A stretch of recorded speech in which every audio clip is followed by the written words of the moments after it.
အားလုံးပဲမင်္ဂလာပါဒီတစ်ခေါက်မှာတော့ကျွန်တော်တို့ကျွန်တော်တင်နန်းသားတွေအတွက်ပေါ့နော်Messenger boosting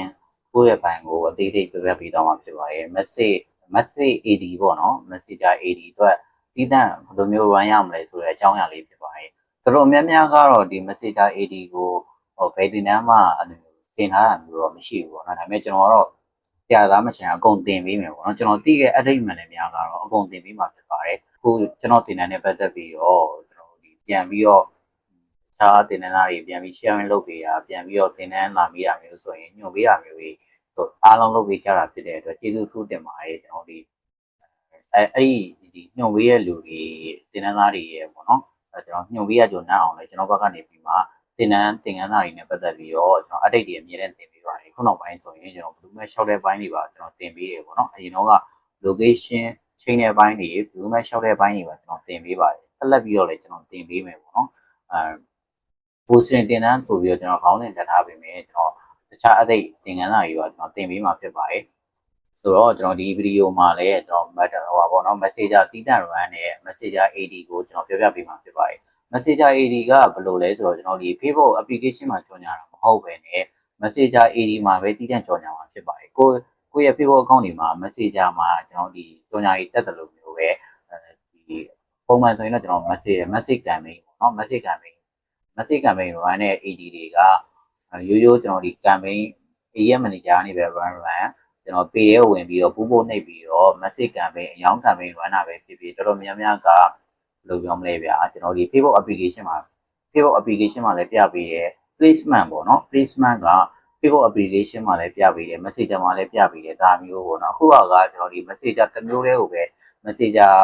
Messenger မှာပဲ Messenger တွေမှာပဲတီးတန့် Messenger AD 1ပေးမယ် Messenger တစ်မျိုးတည်းမှာပဲကြော်ညာပေးမယ်ကျွန်တော်တို့ဒီ Messenger AD ပူ1တဲ့ဘိုင်းကိုကျွန်တော်ပြောပြပေးမှာဖြစ်ပါတယ်နော်โอเคအဲ့ဒါဆိုစလိုက်ကြအောင်ဒါကအကောင့်တိုင်းရလာဆိုတော့မရဘူးပေါ့နော်ခု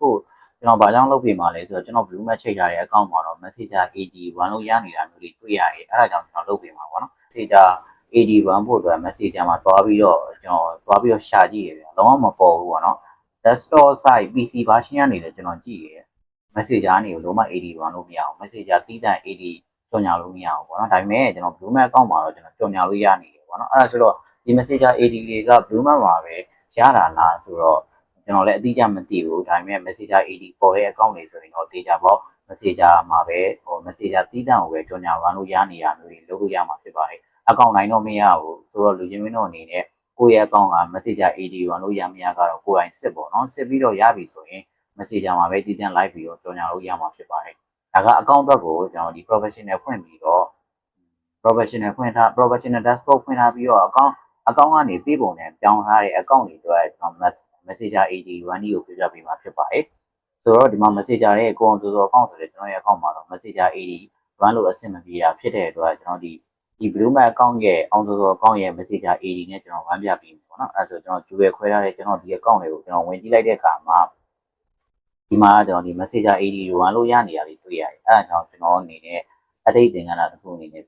ပြောပြပေးမှာဖြစ်ပါတယ်နော် Messenger AD ဆိုပြီးတော့ကျွန်တော်ရဲ့ဒီအောင်ဆို account မှာအဆင်ပြေရယ်ကိုအောင်ဆို account မှာတော့ Messenger AD ဝမ်းလို့မရဘူးပေါ့နော်ကျွန်တော်ဒီကနေပြီးတော့ဒီ page တွေမှာရော run လို့ရလားဆိုပြီးတော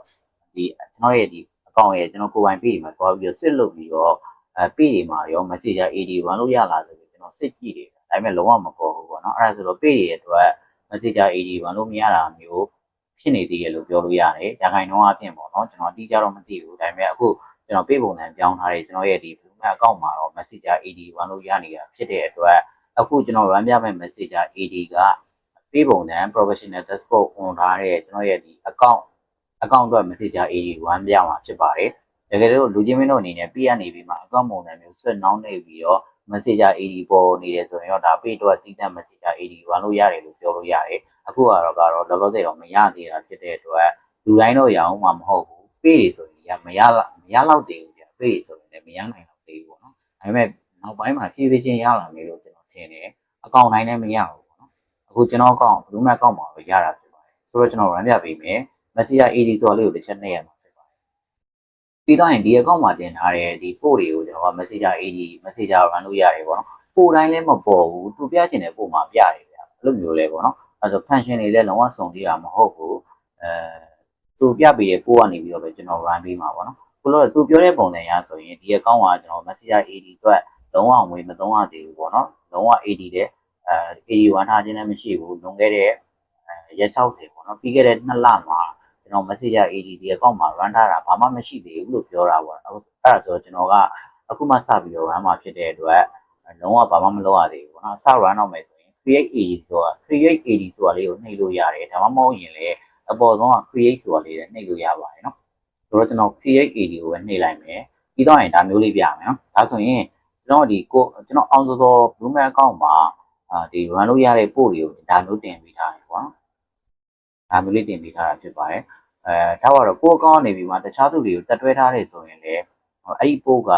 ပို့ထိုးလို့ရချင်မှရမယ် Messenger AD ပို့ထိုးလို့ရချင်မှရမယ်ပေါ့နော်ကျွန်တော်ဒီပို့တွေဒီမှာဆိုရင်ကျွန်တော်ကောက်မှာပို့တွေရ service ပို့တွေအများကြီးပဲတင်ထားတာဗျာဒါပေမဲ့ဒီမှာတကယ်တမ်း Messenger AD ရလို့ရတာကဘယ်နှပို့ပဲရှိတယ်တစ်ပို့နှစ်ပို့သုံးပို့လေးပို့ငါးပို့6ပို့ပဲရှိတယ်ဗျာပို့6ပို့ပဲရှိတယ်ပေါ့နော်အဲ့ဒါဆိုတော့ကျွန်တော်စိတ်တင်ပြောရရင်ကျွန်တော်တို့ဒီကိုရမ်းမဲ့ Messenger AD ရမ်းမဲ့ Facebook account ကပို့တင်ထားတဲ့ပို့တွေကတခြား account တွေနဲ့တက်တွဲပြီးတော့တင်တာမျိုးတွေလုံးဝလုပ်လို့မရလောက်ဘူးတင်တယ်လုံးဝလောက်ထားတယ်ဆိုရင် Messenger AD ရလို့မရဘူးကွာဒါက Messenger AD မှမဟုတ်ဘူးရိုးကျွန်တော်ဒီဘူးပို့နှိပ်ပြီးတော့ run မဲ့ account တွေကလည်းကိုယ့် account ကတခြား account ကိုတက်တွဲပြီးတော့တင်ထားတဲ့ပို့တွေဆိုရင်တက်တွဲပြီးတော့တင်ထားတဲ့ပို့တွေဆိုရင်လုံးဝ AD ရလို့မရဘူးပေါ့နော်ဒါပေမဲ့ကျွန်တော်ကပြေးပုံစံချိန်ထားတာဖြစ်တဲ့အတွက်ကျွန်တော်ကတက်တွဲတာမဟုတ်ဘဲနဲ့ account ချင်းကို collaborator အနေနဲ့ထားပြီးတော့တင်တာဖြစ်ပါတယ်အဲ့ဒါမျိုးဖြစ်တဲ့အတွက်ကျွန်တော်ဒီပို့မှာဆိုရင် collaborator အနေနဲ့တင်ထားရတယ်ဗျာတက်တွဲပြီးတင်ထားတာမဟုတ်ဘူးအဲ့လိုမျိုးတက်တွဲပြီးတင်ထားတာမဟုတ်တဲ့အတွက်ကျွန်တော်ဒီပို့ကို run လုပ်ရတယ်ပြီးတော့ရင်အနုပညာရှင်ဒီကိုဆွဲပြီးကိုကျွန်တော်ဆယ်ပေးလိုက်တဲ့ account တင်ထားတဲ့ပို့ကလည်းကျွန်တော်ဒီတက်တွဲပြီးတင်ထားတာမဟုတ်ဘူးကျွန်တော်ဒီ console account ကိုကျွန်တော်ကဟိုလေ collaborate လုပ်ပြီးတော့ collaborator နဲ့တင်ထားတာဖြစ်တဲ့အတွက်ခုလိုမျိုး Messenger AD ရလို့ရတယ်ပေါ့နော်ကျွန်တော်ပြောချင်တာကကို run မဲ့ account ကကို run မဲ့ပို့က Messenger AD ရမ်းကျင်တယ်ဆိုရင်ကိုတင်လိုက်တဲ့ပို့ကတခြား account ကိုတက်တွဲထားတာမျိုးတွေလုံးဝလုပ်လို့မရဘူးတက်တွဲထားတယ်ဆိုရင်အဲ့ဒီ account က Messenger AD ရလို့မရဘူးလို့ကျွန်တော်ဆိုလို့ချင်တာเนาะအဲ့ဆိုရင်ကျွန်တော်ဒီမှာဆိုရင် region ချိန်တဲ့ပိုင်းလေးပေါ့နော် TikTok region ချိန်တဲ့ပိုင်းလေးကျွန်တော်ဒီမှာ collaborator အနေနဲ့တင်ထားတယ်ကျွန်တော်ကဟိုတက်တွဲပြီးတင်ထားတာမဟုတ်ဘူးဗျာ collar လုပ်ပြီးတော့တင်ထားတာပေါ့နော် page မှာဆို collar လုပ်ပြီးတင်တယ်လို့ပြောကျွန်တော်လည်း account ကို page ပုံစံချိန်ပြီးတော့ collar လုပ်ပြီးတော့ collaborator လုပ်ပြီးတော့တင်ထားတာဖြစ်တဲ့အတွက်တက်တွဲထားတာမဟုတ်တဲ့အတွက်ကျွန်တော်အနေနဲ့ Messenger AD လဲ run လို့ရတယ်နောက်တစ်ခုကရိုး AD လဲ run လို့ရတယ်ပေါ့နော်ဒီမှာဆိုရင်ဘူးပို့လို့ပေါ်တယ်ဆိုရင်ဒါ Messenger ရိုး AD လဲ run လို့ရတယ် Messenger AD လဲ run လို့ရတယ်ပေါ့နော်ဒီ account ဆိုရင်ပြီးတော့ရင်ကျွန်တော်ရိုးတက်တွဲထားတဲ့ account ကိုကျွန်တော်ပြမယ်နော်ဒီမှာဆိုရင်ကျွန်တော်ဒီတက်တွဲထားတာပေါ့နော်ဒီမှာဆိုရင်တက်တွဲထားတာဒါကတက်တွဲထားတာလို့ခေါ်တာပေါ့နော်ဒါမျိုးဆိုရင်တက်တွဲထားတာပေါ့နော် collaborator ဆိုတော့သူအဲ့လိုမဟုတ် collaborator လောက်ထားတဲ့ပို့ကကျတော့ဒါမျိုးလေးအထက်လေးပြတာပေါ့နော်ထက်လေးပြတာဒီတက်တွဲထားတာကျတော့အထက်လေးပြတာမဟုတ်ဘူးသူ့ account နဲ့သူခွဲပြီးတော့ပြပေးတာပေါ့နော်သူ့ account နဲ့သူခွဲပြီးတော့ပြပေးတာအဲ့ဒါကိုတက်တွဲထားတာလားကျွန်တော်ဒီ collaborator လောက်ထားတာဆိုတာခွဲခြားသိဖို့လိုအပ်တယ်ခုလိုမျိုးတက်တွဲထားတဲ့ account ဆိုရင်တော့ Messenger AD ရဲ့ run လို့မရဘူးရိုး AD ရဲ့ run လို့မရဘူးအဲ့ဒါကိုဘယ်လိုမျိုးစစ်နိုင်လဲဆိုတော့ message တက်တွဲထားတဲ့ပို့တွေဆိုရင် create AD လို့ပြရင် create AD ဆိုရင်ကျွန်တော်ကရိုးပူထိုးလို့လည်းမရဘူးဘယ်လိုပြောမလဲ Messenger AD နဲ့ run လို့ရမှာမဟုတ်ဘူးပေါ့နော်အဲ့လိုမျိုးတက်တွဲထားတာမဟုတ်ဘဲနဲ့ခုလိုမျိုးဒီမှာဆိုရင်လူပညာရှင်ကိုဆွဲပြီးလို့ပုံစံမျိုးဆိုရင်ကျွန်တော်ကဒီမှာတက်တွဲထားတာမဟုတ်ဘဲနဲ့ logo လေးနှစ်ခု account logo လေးနှစ်ခုထပ်ပြီးတော့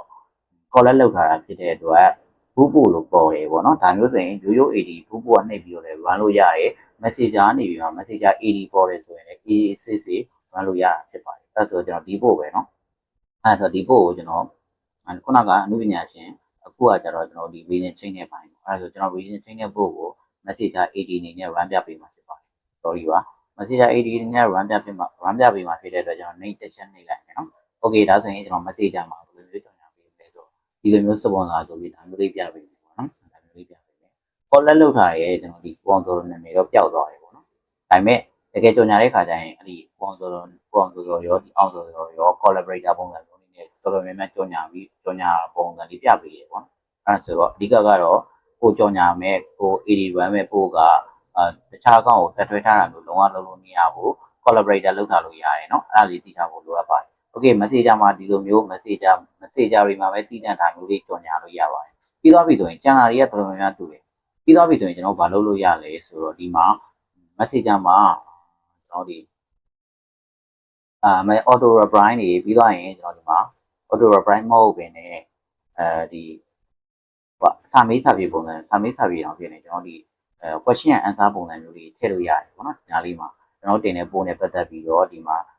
ပုံမှန်ကျွန်တော်ပြည်ကျွန်တော်ဒီ question and answer ပုံစံမျိုးလေးထည့်တယ်လို့မျိုးပဲဒီမှာထည့်လို့ရတယ်ကျွန်တော်ဆိုရင်ဒါတင်တဲ့ဖွင့်လာတာဖြစ်တဲ့အတွက်ဥပမာပြတော့ marketing လိုက်တိုင်း class အတန်းတက်ရှင်တာလားတက်ရှင်ပါရေးစသဖြင့်ပေါ့နော်ဒါမှမဟုတ်ရင်ဒီမှာ table boosting လိုက်တိုင်း class တက်ရှင်ပါလေစသဖြင့်ပေါ့နော်အဲ့လိုမျိုးမိကုန်းပုံစံမျိုးလေးကျွန်တော်တို့ဒီထည့်ထားလိုက်လို့ရတယ်ဒါကတော့ messenger campaign run တဲ့လူတိုင်းတော်တော်များများသိတယ်နော် messenger campaign run တဲ့လူတိုင်းတော်တော်များများသိတယ်ဒါမှမဟုတ်ရင်ကျွန်တော်ဒီTikTok region change နေပါတယ်ပေါ့နော် TikTok region change ထားပေးအပ်ချင်ပါတယ်စသဖြင့်ပေါ့ကိုလုပ်ငန်းနဲ့သက်ဆိုင်တဲ့ဒီမိကုန်းအဖြေလေးတွဲပြီးထားကျွန်တော်ရတယ်ဒါမှမဟုတ်ကျွန်တော်မိကုန်းပဲထားမှာပေါ့နော်ပြီးမှကိုယ့်ဘာကိုစိတ်ရိုက်ဖြေမှာဖြစ်တဲ့အတွက်မိကုန်းပဲထားခြင်းလေဆိုတော့ထားလို့ရတယ်ဒါမှမဟုတ်အဖြေနဲ့တွဲပြီးထားခြင်းလေဆိုတော့ထားလို့ရတယ်ကိုစိတ်ကြိုက်မေးဖြေပုံစံမျိုးတွေထားလို့ရတယ်ပေါ့နော် okay ဒါမျိုးလေးပေါ့နော်ဒီမှာဆိုရင်ကျွန်တော်မေကုန်းလေးကြီးပဲထည့်ထားတယ်အဖြေတွေမထည့်ထားဘူးပေါ့နော်ဒီကျမင်းတော့အဖြေထည့်ခြင်းလေဆိုရင်ဒီနားလေးမှာ automated response နေရာမှာလိုက်ပြီးတော့ကိုထည့်တဲ့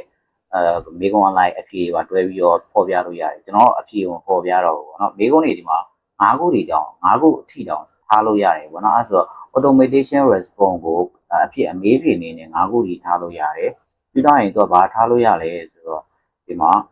welcome message အနေနဲ့လည်းထားလို့ရတယ်ပေါ့ welcome message ကကျွန်တော် message ကိုဝင်လိုက်တာနဲ့ welcome message ကိုအရင်မြင်ရမယ်ပေါ့နော်အဲ့ဒါလေးဒီမှာထားလို့ရတယ်အဲ့ဆိုကျွန်တော်ဒီကျွန်တော်ဒီမှာ welcome message အနေနဲ့ထားလိုက်မယ်နော်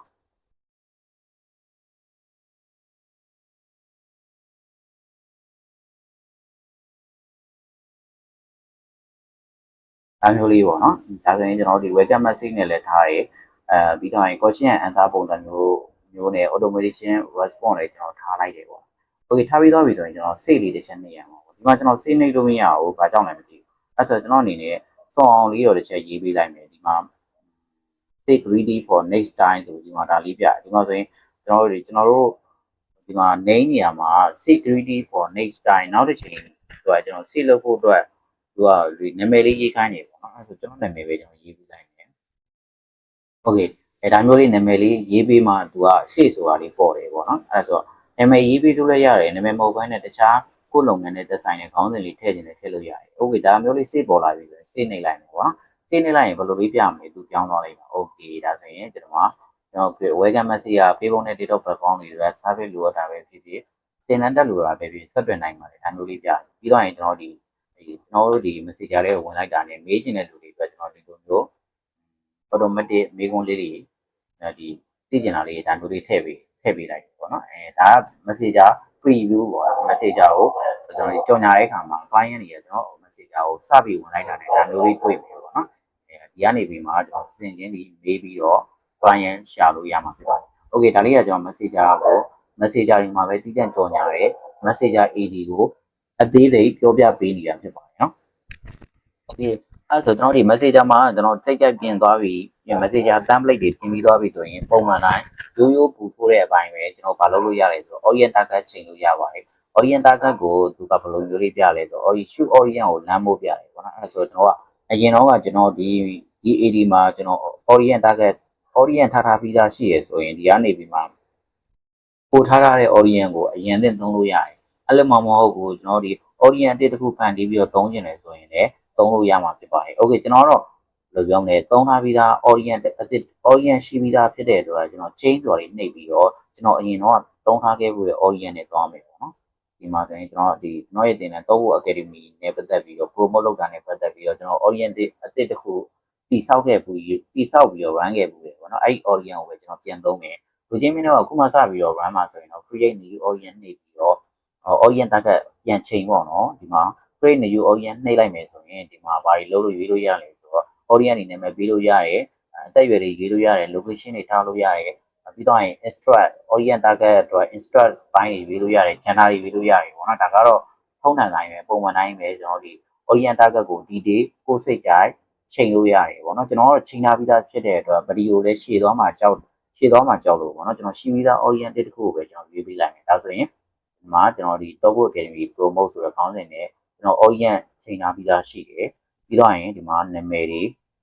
မြို့တွေပါကျွန်တော်ရေးထားပြီးသားပေါ့နော်ရေးထားပြီးသားဖြစ်ပါတယ်အဲ့ဆိုကျွန်တော်အထူးတလဲကျွန်တော်ချိန်ပေးမနေတော့ဘူးပေါ့နော်ဒီကနေပြီးမှတစ်ခါတည်းကျွန်တော်ဒီ audience ချိန်ထားပြီးသားကိုပဲတစ်ခါတည်း ready ယူပြီးတော့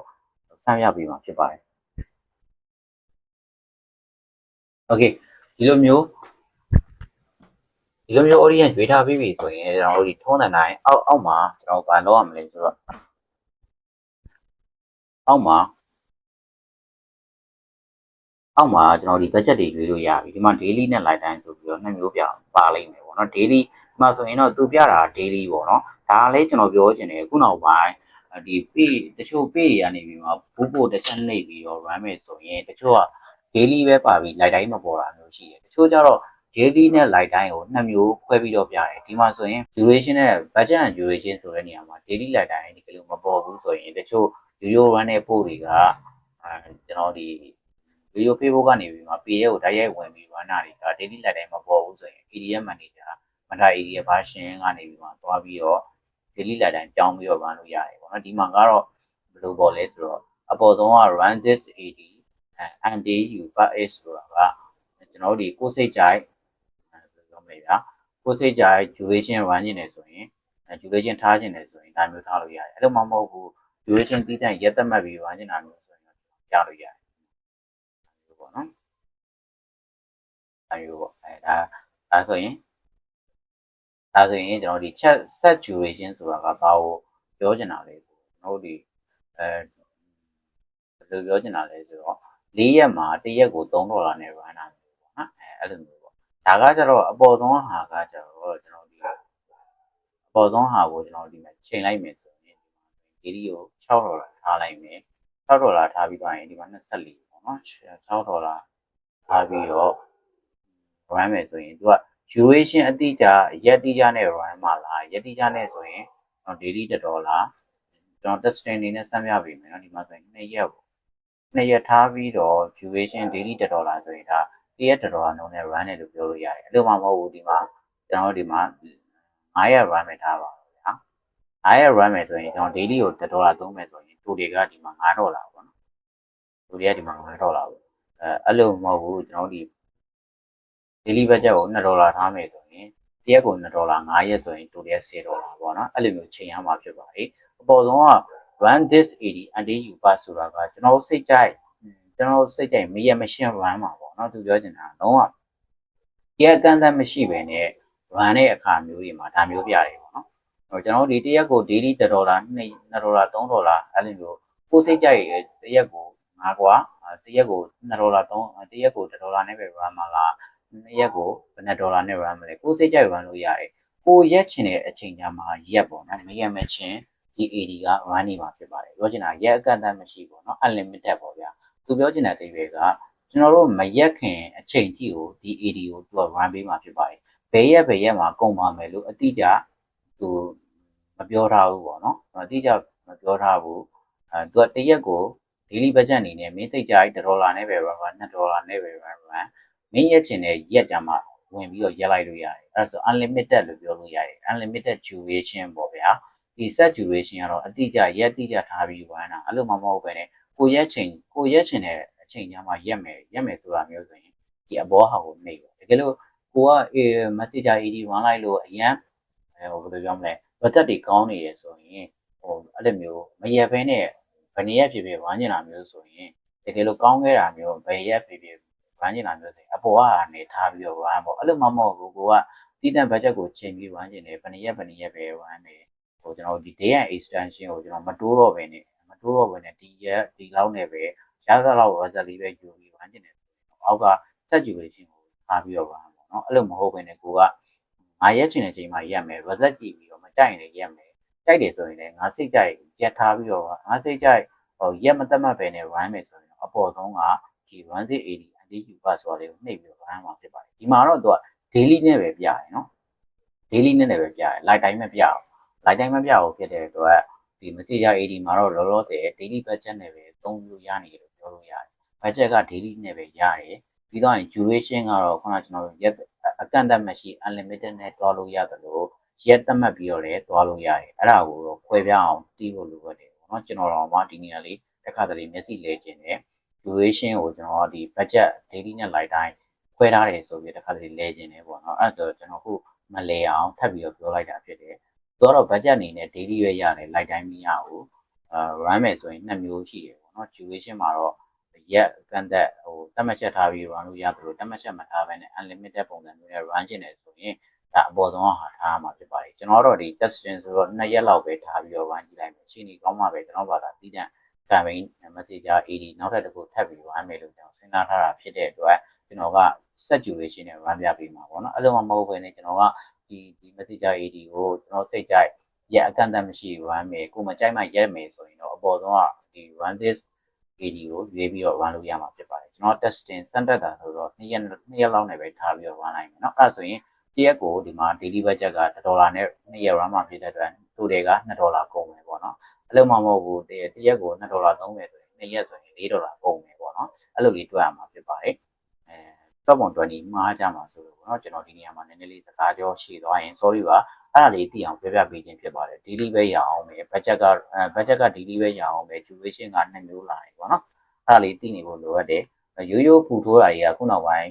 ဘိုးကနေနှိမ့်မယ်ဆိုရင် daily ပဲရပြီ live time မရတဲ့ပြဿနာတွေအတွက်လည်းမတာ ADF manager နေပြီးမှဘာမှလို့ကြံပြပါတယ်နော်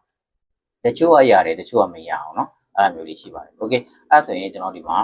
audience လည်းကျွန်တော်ချိန်ပြီးသွားပြီဟာ daily budget and duration နဲ့ထားပြီးသွားပြီကျွန်တော် payment ပိုင်းမှာ total လည်းဘယ်လောက်ကျမလဲသိသွားပြီဆိုရင်ဘိုးဆိုတာလေးနှိမ့်လိုက်အောင်ပါပဲနော်ဒီမှာကျွန်တော်ဗာလေးတစ်ချက်မကြည့်အောင်မလဲဆိုတော့ဒီမှာကျွန်တော် audience နဲ့ပတ်သက်ပြီးချိန်ထားတာလေးကျွန်တော် location တွေတော့ကြည့်လို့ရတယ်ဒါပေမဲ့ပဲကျွန်တော်ရွေးထားတဲ့ intro တွေကျွန်တော်ဒီမှာမပေါ်ဘူးဗျအဲ့ဒါဆိုတော့မပေါ်ဘူးဆိုတော့ကျွန်တော်စဉ်းစားတာပေါ့နော်ကျွန်တော်ရွေးထားတဲ့ဒီအရင်တော့ကရိုးရိုးကနေရိုးရိုး AD မှာကျွန်တော်ရွေးထားတဲ့ကျွန်တော်ထားထားတဲ့ audience တွေကအလုံးဒီ messenger AD မှာအလုံးမဖြစ်တာလားပေါ့နော်ကျွန်တော်စဉ်းစားတာပေါ့နော်အဲ့ဒါဆိုဘာလို့လဲဆိုဒီမှာကျွန်တော် intro ပိုင်းတွေမပေါ်ဘူးပေါ့နော်သူ့ရဲ့ style က intro မပြတာလားဒါမှမဟုတ်ရင်ကျွန်တော်ဒီအဲ့ဒီကိုရွေးခဲ့အရင် audience မှာသုံးခဲ့တဲ့ audience က intro တွေအလုံးမဖြစ်တာလားဆိုကျွန်တော်စဉ်းစားနေအောင်အဲ့ဒါဆိုကျွန်တော်ဟိုလောလောဆယ် audience သုံးထားပြီးသား audience ကိုကျွန်တော်သုံးထားပြီမယ်အတစ်တစ်ခုအနေနဲ့ကျွန်တော်ပြန်ချိန်ပြီးလုပ်ကြည့်လိုက်မယ်နော် audience မှာကျွန်တော်ချိန်လိုက်မယ်ပေါ့ဗျာချိန်ပေးလိုက်မယ်နော်အဲ့ဒါဆိုကျွန်တော် audience အတစ်တစ်ခုဖန်တီးတော့ပဲဖန်တီးပြီးတော့ပဲကျွန်တော်စောက်လိုက်မယ်ဒီမှာကျွန်တော်ဒီ ready made audience ကိုကျွန်တော်မသုံးတော့ဘူးအတစ်တစ်ခုဖန်တီးမှာဖြစ်တဲ့အတွက်ကျွန်တော် create new audience ကိုရွေးပြီးသွားလိုက်မယ်နော်ကျွန်တော် audience နဲ့ audience ကိုပြန်ပြီးတော့ detail ပြန်ပြီးတော့အတစ်တစ်ခုထောင်ပြီးတော့ကျွန်တော် run တော့မယ်ပေါ့ဗျာအဲ့ဆိုတော့ okay audience name ကိုကျွန်တော်နောက်ပေးနာမည်ဒီပဲပြန်ပေးလိုက်မယ်ပေါ့နော်ကျွန်တော်ဒါကိုတော့ကျွန်တော် messenger campaign ဖြစ်တဲ့အတွက် messenger AD ဖြစ်တဲ့အတွက် messenger AD လို့ပဲကျွန်တော်ပို့လိုက်မယ်ပြီးတော့ရင်ကျွန်တော်အသက်အရွယ်20နဲ့65ဒါကတော့ကိုယ်စိတ်ကြိုက်ကျွန်တော်ဒီအသက်အရွယ်ကိုရွေးလို့ရတယ်ကျွန်တော်တော့55လောက်ပဲထားလိုက်ပေါ့နော်အသက်20နဲ့50 okay ပြီးတော့ပြီဆိုရင်ဒီမှာ location ကျွန်တော် Thailand ဖြစ်နေအဲ့ဒါကိုကျွန်တော်မြန်မာပြောင်းမယ်ပေါ့နော်မြန်မာအောင်မှသူကကျွန်တော်မြို့တွေရလာကျွန်တော်စမ်းကြည့်လိုက်မယ်နော်မြန်မာအောင်မှရန်ကုန်ရမရဘူးโอเคရတယ်နော်ရန်ကုန်လည်းရတယ်အဲ့ဆိုကျွန်တော် Thailand ကိုပြောလိုက်ဖြုတ်ပြီးတော့ရန်ကုန်ပဲတည်တံ့ run ကြည့်လိုက်နော်ဒီချင်းမင်းကဒီနေရာမှာကိုယ်စိတ်ကြိုက်ရှာပြီးတော့ run လုပ်ရတယ်နော်โอเคကျွန်တော်ရန်ကုန်ပဲတည်တံ့ run ကြည့်မှာဖြစ်တဲ့အတွက်ကြည့်လိုက်သိပြီးသွားပြီဆိုရင်ကျွန်တော် Insta မှာဒီမှာကျွန်တော် digital marketing နဲ့ပတ်သက်ပြီးတော့ကျွန်တော်က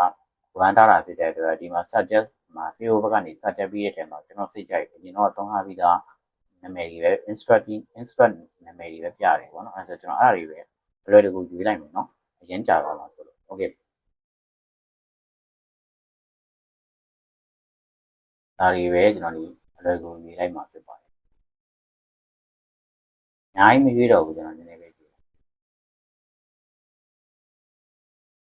okay ဒါတော့ပဲရွေးလိုက်မယ်နော်အပြီးသွားပြီဆိုရင်ကျွန်တော် save နေလိုက်မယ်ဒါဆိုရင်ဒီမှာ location လည်းရွေးလို့ရတယ် instruct file လည်းရွေးလို့ရတယ်အသက်အရွယ်တွေလည်းရွေးလို့ရတယ် audience name လည်းပြီးလို့ရတယ် gender နေရာမှာကျွန်တော်ယောက်ျားမိန်းမအကုန်လုံးထားမှာဖြစ်တဲ့အတွက် all ပဲရွေးလိုက်မယ်နော် okay ပြီးသွားပြီဆိုရင်ကျွန်တော် save နေလိုက်မယ် ကျွန်တော်ကိုယ်တိုင်နဲ့ဆန်းသက်ပြီးတော့ဗာနေရဖြစ်တဲ့အတွက်နည်းနည်းလေးလုံးဝရှော့ရှော့ကြွမဖြစ်ရင်နားလိုက်ပြီပါနော်။ Okay ဒါဆိုရင်တော့ဒီနေရာမှာသူက location ပဲပြရတယ် orient ပိုင်း orient instruct လုပ်တဲ့ပိုင်းဒီ data category မပြဘူးပေါ့နော်အဲ့ဒါဆိုခုနကကျွန်တော်အရင်တော့သုံးခဲ့တဲ့ဒီ Top Academy promote လုပ်ခဲ့တဲ့campaign နာမည်ကလည်း orient name နာမည်ကလည်းအလုပ်ဖြစ်တယ်လို့ပြောလို့ရတယ်ခုနကကျွန်တော်ဒါကိုဘာလို့ပြောမလဲအသစ်လောက်လိုက်တာလဲဆိုတော့ခုနကကျွန်တော် ready made သုံးခဲ့တဲ့ orient ကအလုံးမဖြစ်ဘူးလားကျွန်တော်ဒီ instruct တွေပါအပြည့်စုံမပေါ်လို့ကျွန်တော်အလုံးမဖြစ်ဘူးထင်လို့အသစ်နာမည်ပေးပြီးတော့ orient တခုစောက်လိုက်တာပေါ့နော်ဒါပေမဲ့အခုအသစ်စောက်ရတဲ့ orient ကလည်း instruct တွေမပေါ်ဘူးသူအဓိကပေါ်တာ location နဲ့အသက်အရွယ်လေးပဲပြပေးတာဆိုတော့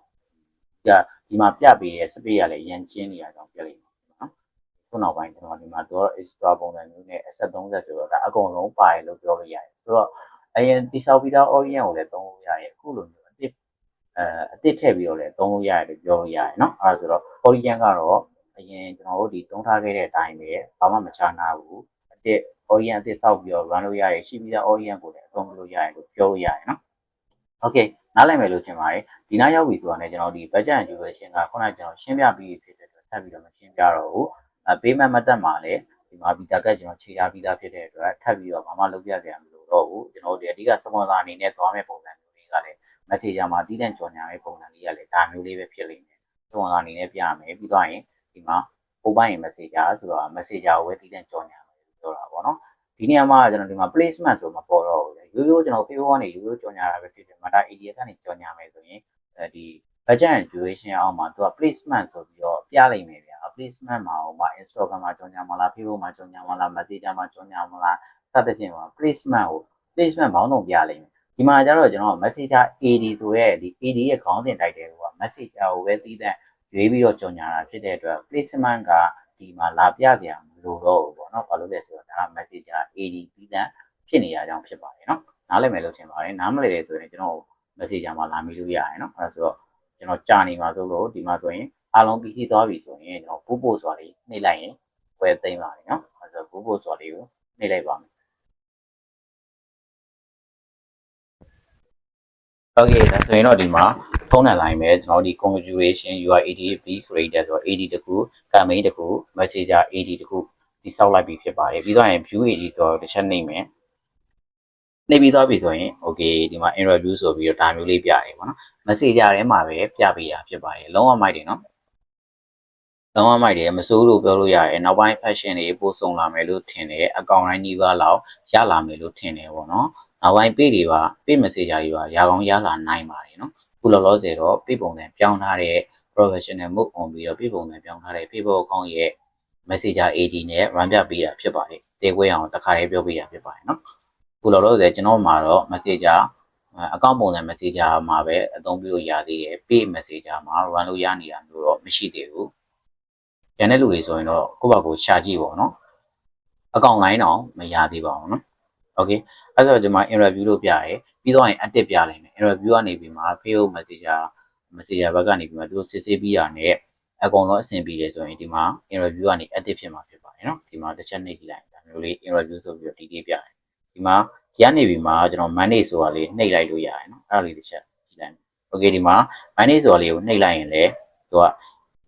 ပို့လောက်ထားတဲ့ AD ကို edit လုပ်လို့ရတယ်ဒါမှမဟုတ်ရင် delete လုပ်လိုက်လို့ရတယ်မတာ AD ရဲ့ version မှာပါပြမပြလေးပဲကျွန်တော်စစ်လိုက်မယ်โอเคဒီမှာမတာ AD ရဲ့ version မှာကျွန်တော်စစ်လိုက်မယ်မတာ AD ရဲ့ version မှာပါပေါ်မပေါ်ပေါ့ဗျာအဲ့လေးစစ်လိုက်မယ်โอเคပေါ်တယ်နော်ဒီမှာဆိုရင်မတာ AD ရဲ့ version မှာကျွန်တော်မတာ AD ရဲ့ version မှာလည်း review အနေနဲ့ပြတာဖြစ်တဲ့အတွက်